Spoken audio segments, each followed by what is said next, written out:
Hey guys, welcome to my YouTube channel ethical nursing officer. तो आज का हमारा टॉपिक है सेंडिफर सिंड्रोम। सेंडिफर सिंड्रोम क्या होता है? तो इसमें होता क्या है कि जैसे हमने जीईआरडी में क्या पढ़ा था कि गैस्ट्रिक कंटेंट का वापस आना, ठीक है, कहाँ आना? इसोफेगस में आना, ठीक है। अब जैसे इसोफेगस में गैस्ट्रिक कंटेंट वापस आएंगे तो वहां पे क्या देखने को मिलेगा? रिगर्जिटेशन, ठीक है। हमें वहां पे रिगर्जिटेशन देखने को मिल रहा था, मतलब पेशेंट को डकार आ रही थी, ठीक है। इसी को हम कहते हैं सेंडिफर सिंड्रोम, ठीक है। लेकिन ये मोस्ट ऑफ किसमें देखने को मिलता है? जो इन्फेंट बेबी होते हैं, ठीक है। तो इन्फेंट बेबी में ये मोस्ट कॉमन सीन होता है और इसके कारण एक सिम्टम आता है बॉडी में, जो कि एग्जाम में पूछ लिया जाता है, टॉर्टिकुलिज। क्या है? टॉर्टिकुलिज। और ये किस पे देखने को मिलता है? न्यूबॉर्न बेबी में या इन्फेंट बेबी में देखने को मिलता है। इसमें क्या होता है कि जब बेबी फीडिंग करेगा और उसका जो फीडिंग कंटेंट है स्टमक का, वो वापस उसके इसोफेगस में आएगा या फिर उसके गले में आएगा, तो उसको वहां पे एक बर्निंग सेंसेशन फील होगा या फिर उसको एक जैसे ज्वलनशील खट्टापन सा ऐसे फील होता है। तो वो अपने नेक को हाइपर एक्सटेंड करेगा, मतलब उसको मूव करेगा। लेकिन इसमें क्या होता है कि वो हाइपर एक्सटेंड कर लेता है नेक को। इसी को हम क्या कहते हैं? टॉर्टिकुलिज, ठीक है। तो नेक का मूवमेंट करना किसी भी साइड, उसको हम क्या कहते हैं? टॉर्टिकुलिज कहते हैं, ठीक है। तो लिख लेते हैं, सीन इन इन्फेंट बेबी। और इसमें क्या होता है? रिगर्जिटेशन होता है, रिगर्जिटेशन, ठीक है। बेबी के जो गैस्ट्रिक कंटेंट है वो वापस इसोफेगस में आएंगे तो उसको रिगर्जिटेशन यहाँ पे देखने को मिलने वाला है, ठीक है। अब इसमें जो इंपॉर्टेंट सिम्टम है वो क्या होता है? टॉर्टिकुलिज, ठीक है। ये उस पे सिम्टम आता है और ये क्या होता है? नेक का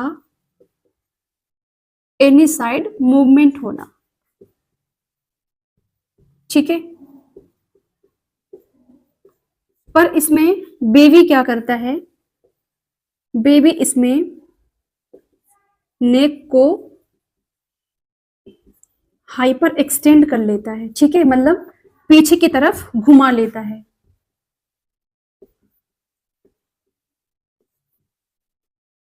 ठीक है। कब? जब उसको डकार आएगी या फिर रिगर्जिटेशन होगा, ठीक है।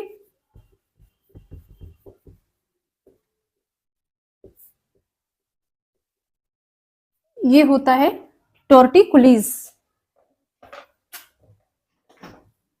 और ये की पॉइंट है, स्टार लगा लो, ठीक है।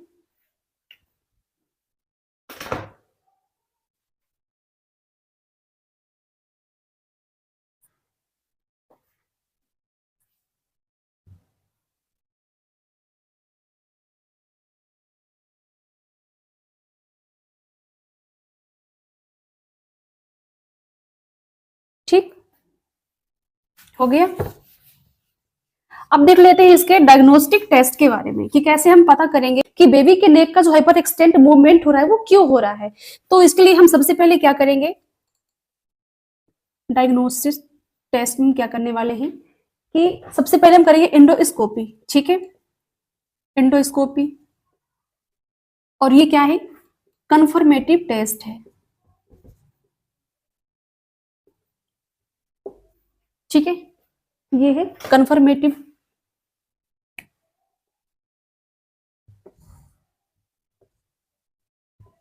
देन दूसरा क्या करेंगे?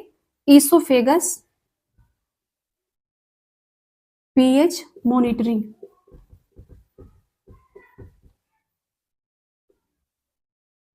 ठीक है। इसोफेगस पीएच मॉनिटरिंग करेंगे। अब इसमें क्या देखते हैं कि जो हमारे बॉडी का पीएच है, ये जो इसोफेगस का पीएच है वो कितना होता है? 7.35 से लेके 7.45, ठीक है। ये होता है क्या? नॉर्मल पीएच, ठीक है। लेकिन जो हमारे स्टमक का पीएच हो या एचसीएल का पीएच है वो कितना होता है? वो होता है 3.4, ठीक है। इससे भी कम होता है बल्कि। तो ये क्या है? ये है इसोफेगस का, ठीक है। पीएच ये नॉर्मल है। ठीक है, अब इसमें हम क्या करते हैं कि हम कंटिन्यू 24 आवर्स तक कम से कम 3 से 4 बार उसके इसोफेगस के अंदर जो HCl प्रेजेंट है उसका हम पीएच को देखते हैं। ठीक है, अगर वो कंटिन्यू और हर बार जो इसोफेगस का पीएच है वो 3.4 से कम आए, ठीक है, लेस देन 3.4 से कम आए, तो हम क्या समझेंगे कि वहां पे HCl प्रेजेंट है। ठीक है, कहाँ पे? इसोफेगस में। ठीक है, तो ये देख लेते हैं 24 आवर्स तक 3 से 4 बार इसोफेगस का पीएच लेस देन 3i। ठीक है, तो समझेंगे कि वहां पे HCl प्रेजेंट है। ठीक है, और ये हमारा पॉजिटिव टेस्ट हो जाएगा। ठीक है,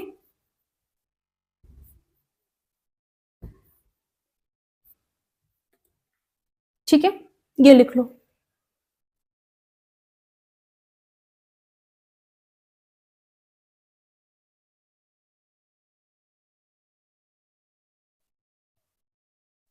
हो गया।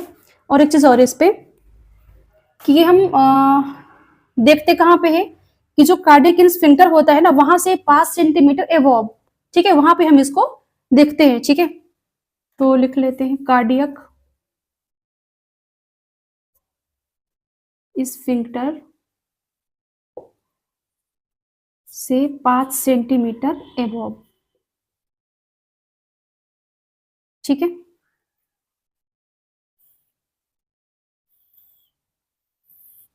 ये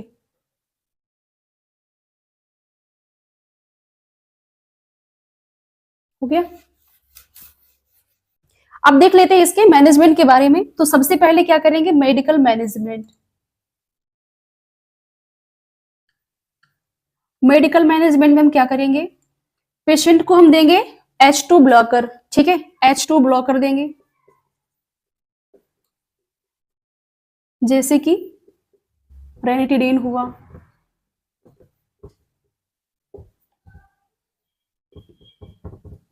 सिमेटिडीन हुआ। ठीक है, और क्या देंगे उसको? PPI मतलब प्रोटीन पंप इनहिबिटर देंगे। ठीक है,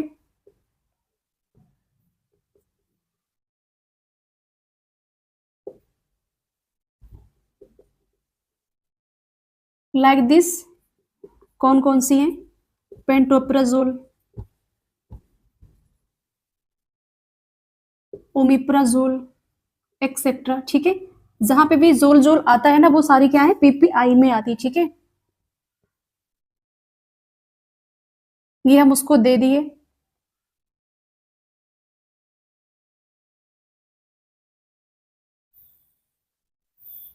ठीक है, पेशेंट को हम देंगे एंटा एसिड, एंटा एसिड। ठीक है, ठीक। अब इन तीनों का काम क्या है?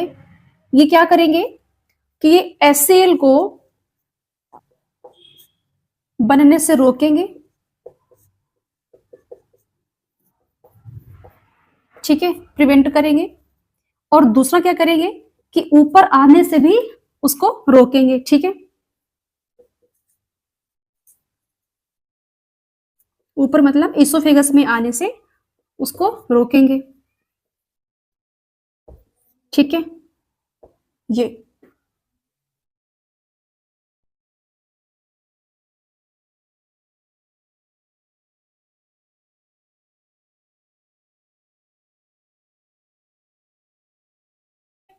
हो गया। देन देखते हैं इसके सर्जिकल मैनेजमेंट। ठीक है, सर्जिकल ट्रीटमेंट क्या रहेगा इसका? तो इस पे एक सर्जरी होती है जिसका नाम है, एक मिनट, सर्जिकल मैनेजमेंट। ठीक है, उसका नाम क्या है? निसेन फंडोप्लिकेशन। क्या है? निसेन फंडोप्लिकेशन। ठीक है। और ये आपका एग्जाम का की पॉइंट है, इसको स्टार लगा लो। तो इस पे हम करते क्या है कि जो कार्डियक स्फिंक्टर की मसल्स होती है उनको हम रिपेयर करते हैं। ठीक है, अब क्यों करते हैं कि जैसे कि पेशेंट को यहाँ पे क्या रिगर्जिटेशन हो रहा था, अब वो क्यों हो रहा था, क्योंकि उसका जो कार्डियक स्फिंक्टर की मसल्स है वो लूज हो गई थी, या फिर जो कार्डियक स्फिंक्टर था उसका इनकम्प्लीटली क्लोज हुआ था। ठीक है, जिसके कारण जो एचसीएल है वो इसोफेगस में बार बार आ रहा था। ठीक है, लेकिन अगर हम इसको रिपेयर कर देंगे, इसके मसल्स को टाइट कर देंगे, या फिर जो ओपनिंग है उसको क्लोज कर देंगे, तो फिर एचसीएल हमारा ऊपर नहीं आएगा। ठीक है, तो ये इसमें होता है, क्या करते हैं, रिपेयर करते हैं, रिपेयर ऑफ मसल्स। ठीक है, of cardiac sphincter, cardiac sphincter के मसल्स को रिपेयर कर देते हैं। ठीक है, ये होता है निसेन फंडोप्लिकेशन। और इसका एक मोस्ट कॉमन कॉम्प्लिकेशन भी होता है जो कि एग्जाम में पूछ लिया जाता है। मोस्ट कॉमन कॉम्प्लिकेशन क्या होता है, नीमोथोरिक्स। ठीक है, ये इसका मोस्ट कॉमन कॉम्प्लिकेशन होता है, नीमोथोरिक्स, स्टार लगा लो। और ये क्या होता है कि प्लूरल कैविटी में एयर का भर जाना। ठीक है,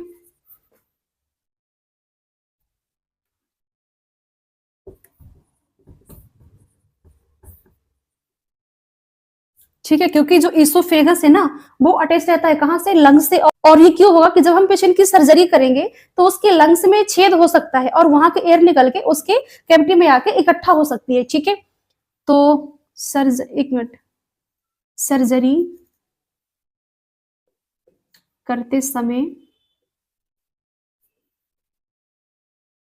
लंग्स में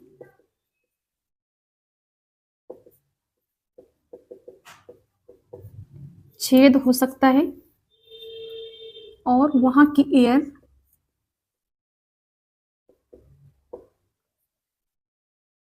निकल के प्लूरल कैविटी में आ सकती है। ठीक है,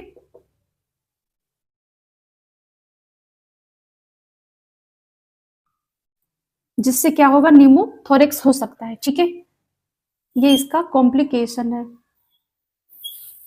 ठीक, ये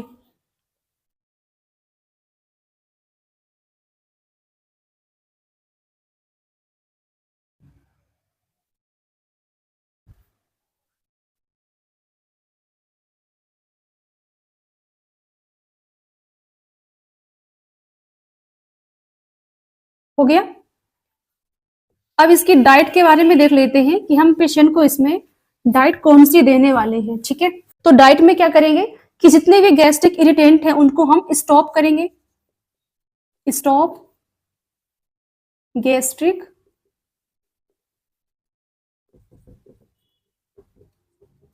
इरिटेंट। ठीक है, अब ये कौन कौन से होते हैं कि जैसे कॉफी है, चाय है, एल्कोहल है ना, या फिर जो स्पाइसी फूड है इनको हम लेने से उसको मना करेंगे। Coffee, T, Cola, alcohol, spicy food, और जो एसिडिक नेचर की ड्रग्स होती हैं,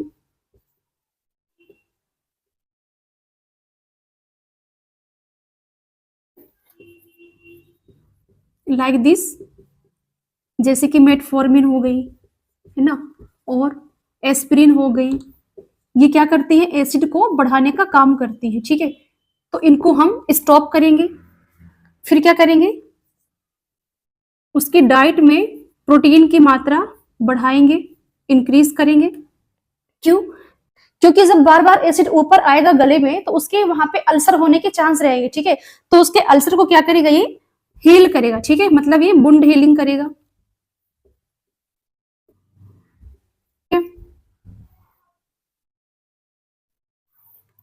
और क्या करेंगे, फैट को डिक्रीज करेंगे। ठीक है, फैट उसको कम से कम देंगे। ठीक, ये लिख लो।